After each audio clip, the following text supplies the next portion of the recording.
Finding the right transition for specific videos can be difficult, but that's a thing of the past because we have a plugin called mTransition Mega that has 140 transitions that you can use in your videos. You can find mTransition Mega in your transitions browser. And this pack seriously has such an incredible variety of transitions. Whatever type of video you're editing, you'll be able to find a transition that fits. There's tons of transitions that have a cinematic feel, lots that could be great for home videos, a bunch with useful text options, plenty that would be solid for YouTube channels, and it seriously feels like I could go on forever. There's a lot of variety in this pack. For today's example, we're going to make a travel vlog using mTransition Mega to help it become a little less boring and flow better. Let's start with finding a transition that can help us to introduce Bangkok here. You'll notice that if you hover over the transition thumbnail, you can preview the transitions before you drag them on your timeline. That way you don't have to constantly add and remove to find what you like. Let's go with transition number 33. This fits the travel theme pretty well. We'll drag this transition to the beginning of the project, and we can adjust the duration of the transition by sliding this point here. The narrower this gray transition bar is, the quicker the transition will be. The longer it is, the longer the transition will be.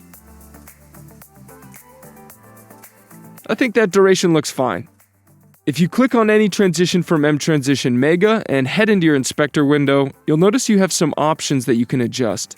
For this transition, we can change the opacity and saturation of all the elements. We can get rid of the plane, turn off the wind, etc.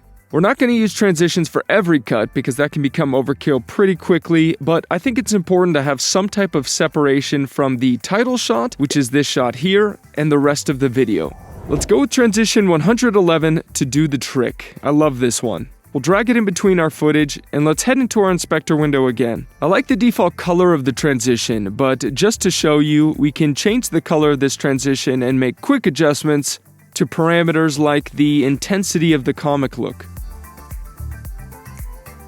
What we have here looks great, I think. Let's go with transition number 15 to transition from this establishing shot to the shot where we get into the meat of the story, where I mentioned the goal of the vlog. This is a vlog we're making just as an example, but for a little context, the story would be about me and my friend's journey up this abandoned building at sunrise. With this transition, you'll notice that these two pictures in between are drop zones. Drop zones are a great way to quickly and easily add media to complex animations. Here, all we have to do is go into our inspector window, hit this drop zone button, and head into our library to select media that we'd like to fill that frame. I'll select a beginning section of this shot so there's enough media to play out during the transition. Then I'll do the same for this second drop zone, and hit apply. If you want, you can turn off the light leaks or change the background color, but I like this as is.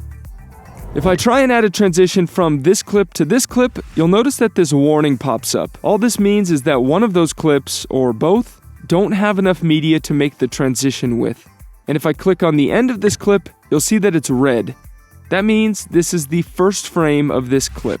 We obviously can't add a transition to this because the transition needs more frames to the left of this point to work. So my go-to method is trim the start point of this clip so the transition has media to work with, and then extend the end of the clip if need be. Then you should be able to drag the transition between your footage. This transition is a very minimal one, and it shows the variety of transitions that are in this pack. We have a lot of minimal transitions and some that are intricately animated and stylized. For these next two shots, let's go with some of the glitch transitions in the pack to create kind of a secret agent vibe, for lack of a better term. I'll use transition 66 to connect these two. And if I want, I can head into the inspector window and adjust the video distortion. I can change the specifications of the flare, and maybe I'll add a bit more of a prism effect. Now this has a security camera feel to it. Let's use transition number 125 for this next shot. And I'm going to make these red glitch elements match the overall color a little more, as well as decrease the opacity of the overall transition color.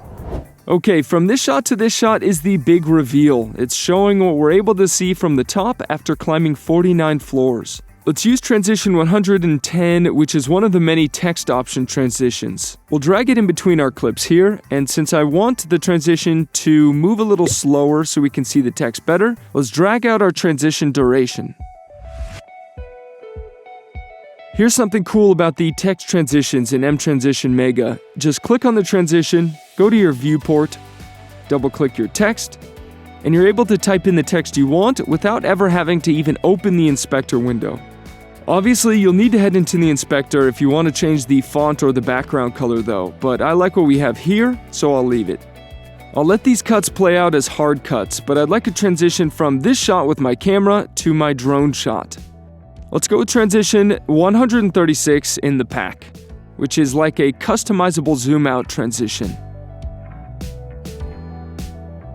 I'll extend the duration of the transition a bit, and I don't know about you, but I'm not liking how it's bulging like that, so I'll head into the inspector window and we'll toggle bulge off. I'd also like the shot to stay the same color and brightness, so we'll turn off chrome and fade as well. Wrapping it up here, let's add a transition to signify a change in location as we make our descent down from the top. I was going to go with transition 104, but it may be a little too jarring and glitchy as the story starts winding down here. Let's go with the first transition in the pack. It's simple and fits well with the rest of the video, I think. To finish us off, let's go with transition number 43 to fade us out to black. This is way too short of a transition, so let's extend this out a little more. And these different particles don't really fit our video, so we can easily turn those off by heading into our inspector window and toggling them off. And there we have it. We've added a few of the many transitions in mTransition Mega to help our shots flow smoother and look a little more professional. Make sure to head over to MotionVFX.com to check out mTransition Mega and hit that thumbs up button if you have not already. Once again, my name is John Dickerson, and I will see you guys in the next one.